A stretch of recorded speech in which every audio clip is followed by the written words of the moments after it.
Hey guys, and welcome back to Astro Music and Tutorials. I'm iJo, and today is going to be a special video because for the first time I'm going to be breaking down my latest release, Misty Eyes. So Misty Eyes is a sleepy lo-fi beat that was released on September 20th by Chillmoon Music. Chillmoon Music is primarily an old school lo-fi record label, but they decided to release their first sleepy lo-fi compilation, and I had the honor of having my song featured on that compilation. If you want to hear the song, the link is in the description. Just go and check it out. It's available on all streaming platforms. With that being said, let's get into the track.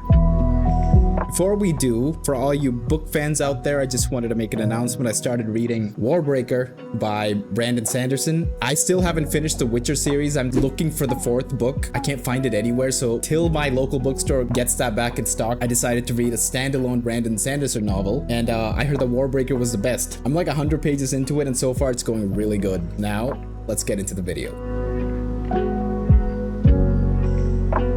Apologies if you hear a little noise in the back. I used a lot of Arturia's Tape Mellofi, I think that's the name of the plugin on it, and it has a noise feature. I'm using like 5 or 6 throughout the track. But anyway, leaving that aside, this is the track. It's very simple. If you haven't heard it, I'll play you a little snippet of it.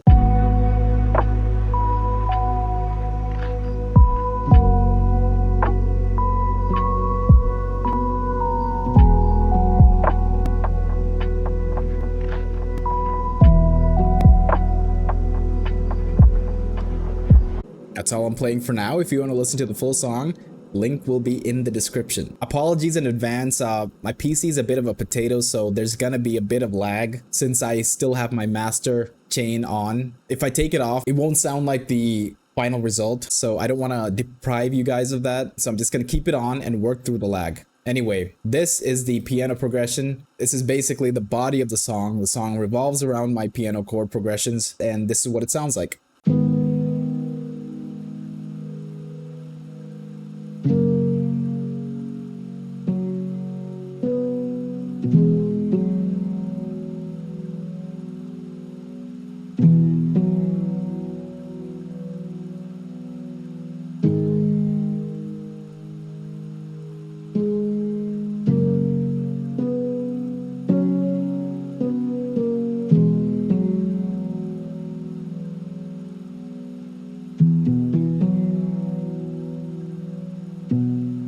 So Chillmoon Music has a very rustic, nostalgic sound. And I wanted to try and emulate that to the best of my abilities. That's why everything sounds a little not as entirely vibrant and open like other sleepy lo-fi tracks. If you're submitting to labels, you have to check out their reference tracks because each label not only has their own sound, but they'll also have their own type of mix, especially when it's like an old school lo-fi label. So you gotta know how to play that into your hand when you're mixing. So yeah, that was the piano progression. Of course, I'm using my favorite piano plugin, the iJo, and I have the tone set to -4. I boosted the volume, and in dynamics, I just turned the hammers off and reduced the noise. And this is my piano channel, and in my piano channel, I have an EQ where I'm cutting off most of the lows. I'm making a dip at the low mid as well because for the iJo piano, there is a low rumble sound that can get annoying in the mix, so I just make sure to cut that out right there. Because like I said, I didn't want it to be as open as the other sleepy lo-fi tracks. After that, I have a fruity multiband compressor. I like using the preset Warmer. Right after that, I have an OTT. Now, it's a little controversial to use a multiband compressor and an OTT, but I just like the sound the OTT gives the piano. It gives it this slight noise, which adds to that nostalgic feel. So that's why I decided to keep it on. I have the depth turned down to like 21. So it's barely being triggered, but the noise is still there. And to top it all off, I have a Tape Mellofi by Arturia with the Rhodes Warmer preset. Yeah, this is basically what makes it sound as it is. I wanted it to have that nostalgic lo-fi-ish sound, a little bit of wobble and flutter. It's a very short song, by the way. I'm just repeating that chord progression twice. It's an 8-bar chord progression that just loops twice, and the song basically ends after that. It's a very short song, short structure. I think it's the shortest song that I've ever made so far that I've released. Lo-fi doesn't have to be long. It shouldn't be long, to be honest. 2 minutes is like the sweet spot for how long a lo-fi track should be. Anyway, moving on. This little thing that you see over here, this is a little bit of a secret sauce. Now, I don't want to reveal too much of what this is. I know, I'm sorry. But the thing is, I accidentally did reveal what it is in one of my videos in the past, within the last 2 months or something. So if you stumble on that, good for you. I made a mistake of revealing it, but I can't reveal all my secrets, right? All I'll tell you is that it's essentially a pad that I created from scratch.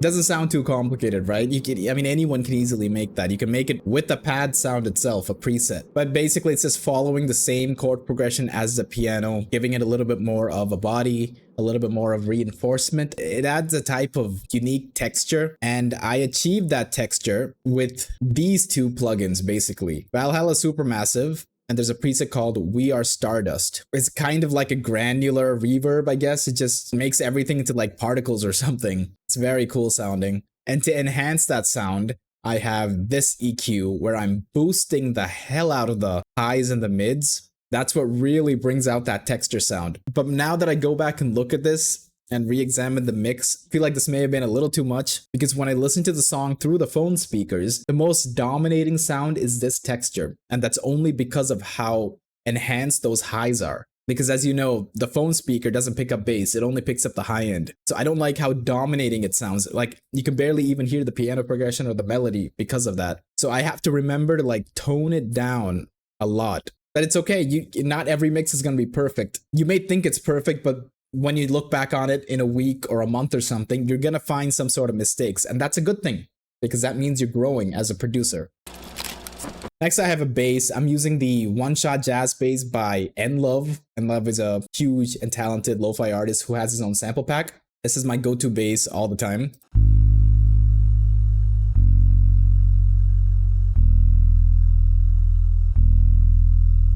Very simple, nothing too much to explain. I'm just EQing out some of the high end. I've lowered the low mid section just a little bit because it can get a little boomy. I didn't want it to clash with the piano. That was the bass. Now for the most important part of this section, in my opinion, the lead.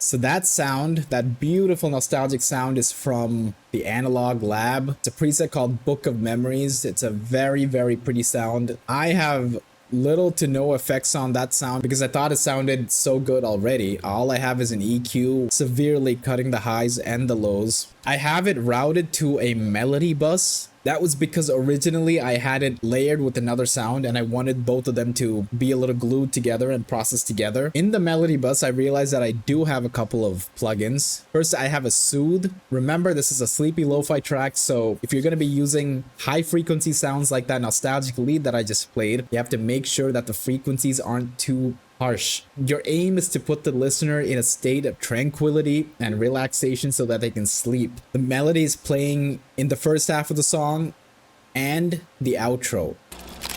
Let's see, what else do we have? What is this?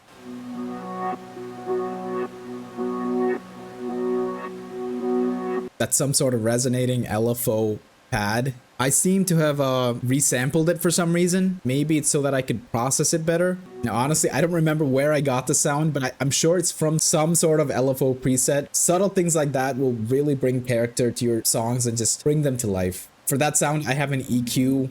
I have a fruity reverb, but the reverb is only being applied to the sides, and then a wider. I'm just widening the sound by 49%, and yeah, that's that. I'll explain the drums at the end since they're pretty consistent throughout the entire song. So let's just finish up the melodic elements. So that's the first half of the song. Then we move on to the second half. Chord progression remains the same, but two important elements get introduced in this. That is the acoustic guitar and the piano lead. Now, I haven't heard any sleepy lo-fi track with acoustic guitars. They're very, very uncommon. It's usually electric guitars that steal the show. Personally, I'm sick of hearing the electric guitar on sleepy lo-fi tracks. I'm always looking for something new, something to surprise me. So I thought, why not make that change myself? So I decided to add an acoustic guitar. And this is what it sounds like.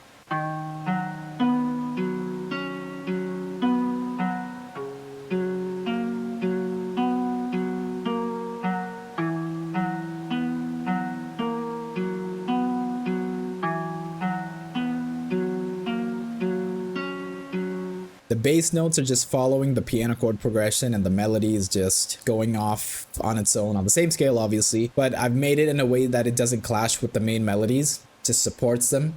The plugin that I am using for this is the beautiful free acoustic guitar plugin, the Vinyl Guitar 2. I love this plugin so damn much. It's my favorite guitar plugin. I use it for almost all my beats nowadays. I find some way to incorporate this plugin somewhere, somehow. It has a ton of sounds already, and on top of that, you could layer different sounds together. How is this free? I don't know, but I'm so glad. For the effects, I have an EQ. I'm just cutting out the lows, and I'm just dipping the highs. I'm not cutting them off. I'm just dipping because I felt like I needed a little bit of those highs. Then I have a tape lofi again. I also love this plugin. It looks cool. It sounds cool. It has pretty much everything I need. It's a preset called Metal Analog. I think I've reduced the wow and the flutter a little bit because it can get a little too intense. And after that, I finished it off with a fruity multiband compressor. You get this.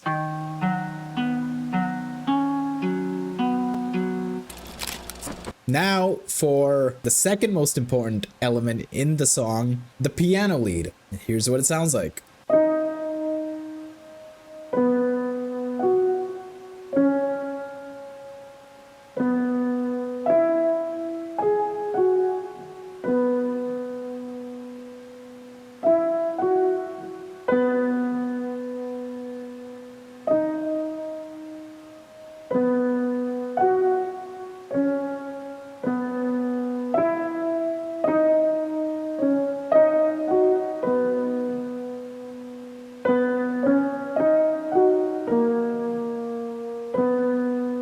A little thing that I like to do is once I make the top octave of the piano lead, I duplicate it and lower the duplicated lead by an octave and nudge it slightly towards the right. I like doing that because it gives it that strumming sound as well as enforcing the lead to sound a little bit more thicker. You can hear that slight strum of the high note and the low note. It really enforces it. The plugin I'm using is the Originals Felt Piano, the Ribbon Reverb preset. This is a gorgeous piano plugin. It's very cheap. It's only like $30, I think. When it comes to the high end, especially for like ambient stuff like sleepy lo-fi, this is top tier. I just love how the high keys sound. I know that I'm using 2 octaves, a high and low. You don't want the low octave to be too intense because then it's going to clash with the piano progression. So I made sure to just cut that off and only allow the high end to shine, but you can still hear the low end slightly in the back, so it doesn't take away too much from the body of the lead. After that, I felt like there were some frequencies that were poking out and there was a little harshness to the piano lead, so I just added a soothe, got rid of the frequencies in this 4K to 8K area. I boosted everything again using the multiband compressor and finished it off with this tape lo-fi. There's a subtle width preset which just, widens the sound a little bit. Now let's move on to these couple of sampled sounds. I like making my own ambient riser. It's just really fun. I made the sound with the pad preset from Analog Labs. I didn't do anything to that sound. The sound that you're gonna hear is the raw sound of that pad itself. I did not design it. It's just a preset. The only reason why I made it into a sample is that so that I can automate it to make it sound like a riser.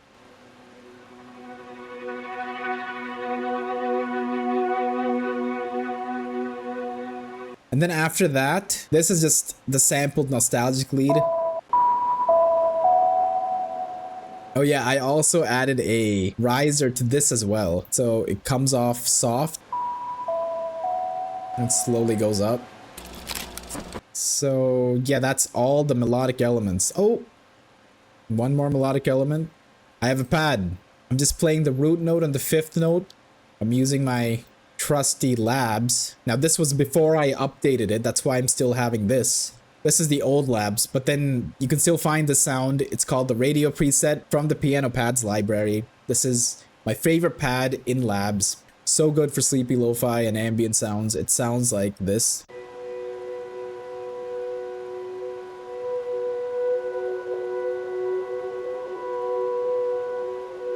For the effects, I have a camel fat. There's a preset called Add Subtle Movement, which gives it this tiny subtle LFO motion to it. Then I have an EQ that's cutting off most of the lows and a little bit of the highs. After that, I have an OTT to give it that little texture. And then finally, a fruity limiter. I was sidechaining the kick to the pad. And with that, we come to the end of all the melodic elements. Like I said, it's a very simple song. Sleepy Lo-Fi does not have to be complicated. Now let me just play you the drums.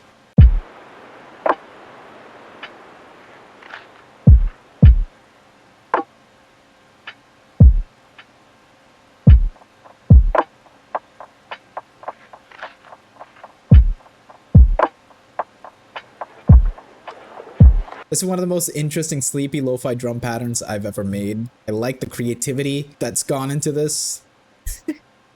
It sounds so corny that I'm complimenting myself, but then hey, you're always your biggest fan. No one's a bigger fan of you than you, so make sure to pat yourself on the back every now and then. So yeah, what do I have here? Most of these basic drum elements, meaning like the snare and the kick and the hats, are from the Dark Winter Ethereal Sleepy Lo-Fi sample pack. It's the only Sleepy Lo-Fi pack that I have. Dark Winter is my boy, and he makes really good sounds. He's also coming out with a new, bigger, and better version of this sample pack. So yeah, the kick. Snares, I'm layering two sounds, which is this snare and this clap-like thing. Now, as you can see, I have this automation over here. The reason for that is because for that clap-like sound, I have this effect rack with a preset called Chorus Delay and Chorus Echo. So I'm automating that to turn on every third and fourth hit, remain off on the first and second. So it'll be like this. Off, then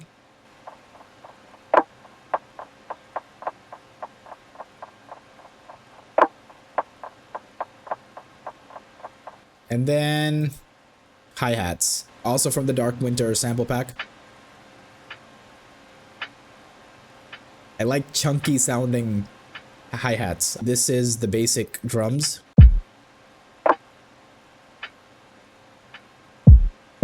You have to add a little bit of ear candy every now and then to make the drum pattern interesting, to give a little movement and variation to it. So I added perk sounds. Listen to these.